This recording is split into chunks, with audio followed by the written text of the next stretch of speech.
आप सभी का एक बार फिर से हमारे चैनल में बहुत बहुत स्वागत है। पिछली वीडियो में मैंने आपको बतलाया था पूस की रात की तीसरी पार्ट।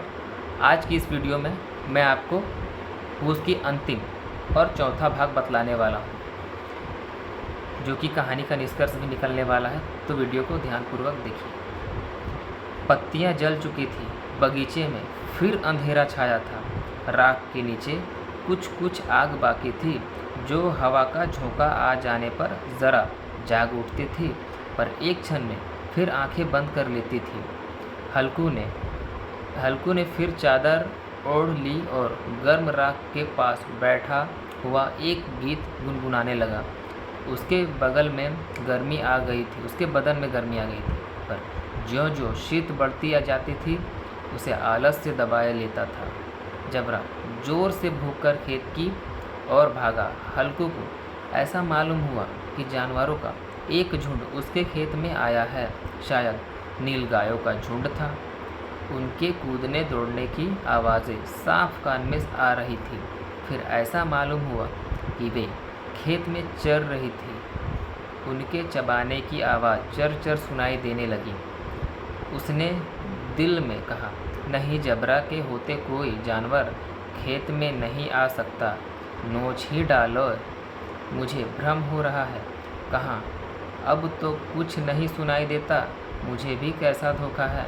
ऐसा कौन सोचता है? हल्कू अपने मन में सोच रहा है कि जबरा के होते हुए कोई जानवर खेत में कदम भी ना रख पाएगा।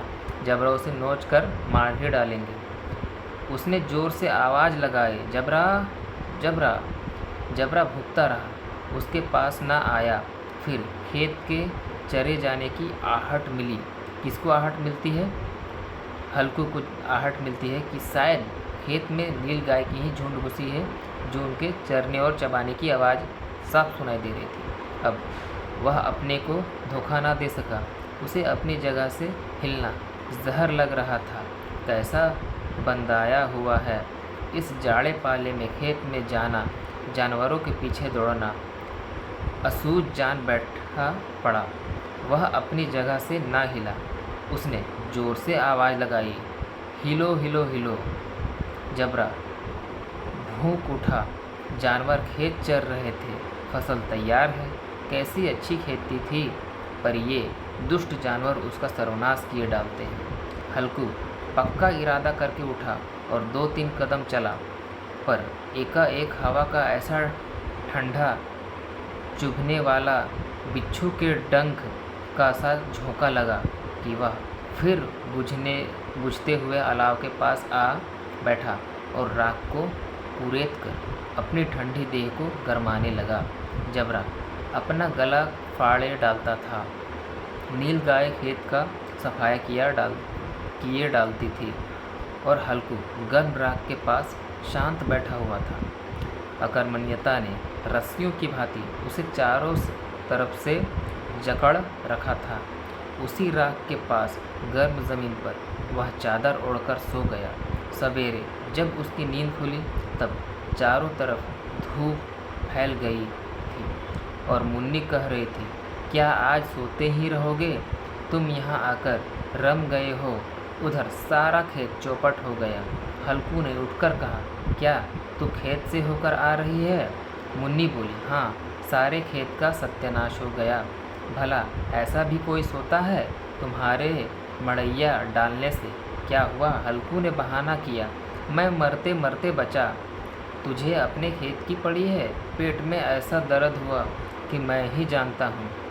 दोनों फिर खेत की डाँड़ पर आए। देखा सारा खेत रौंदा पड़ा हुआ है और जबरा मड़ैया के नीचे चित लेटा है, मानो प्राण ही ना हो। दोनों खेत की दशा देख रहे थे। मुन्नी के मुख पर उदासी छाई थी, पर हल्कू प्रसन्न था। मुन्नी ने चिंतित होकर कहा, अब मजूरी करके मालगुजारी भरनी पड़ेगी। हल्कू ने प्रसन्न मुख से कहा, रात की ठंड में यहाँ सोना तो ना पड़ेगा। और कहानी ही समाप्त हो जाती है।